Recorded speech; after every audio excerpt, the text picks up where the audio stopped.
Très chers amis, Shabbat Shalom Mevorach, Medaber Israël Chavi Meira Anana, on est en 5784, Parashat Beshalach. Dans cette paracha, il y a un pasuk extraordinaire, très étonnant. Medaber Hashem, el Moshe Lebo Hashem a parlé à Moshe, Medaber el Bnei Israël, parle au Bnei Israël, V'yashuvu, v'yachanu lifnei pi achirot, ben Migdol ou ben Hayam. Il a demandé au Bnei Israël de revenir en arrière. V'yachanu et de camper devant l'idole restante des Égyptiens, entre Migdol et la mer. Et naturellement, on se pose une grande question.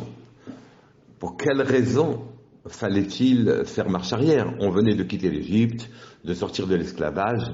Quelle raison y avait-il de revenir en arrière? Ça a créé naturellement une immense confusion.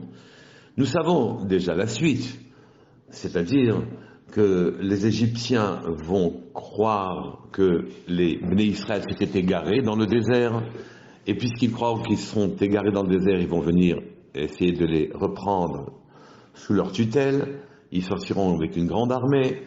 Les Bnei Israël vont se retrouver devant la mer va s'ouvrir pour eux et se révéler un piège mortel pour les Égyptiens. Donc effectivement, stratégiquement, c'était intéressant. Mais cependant, une immense question se pose.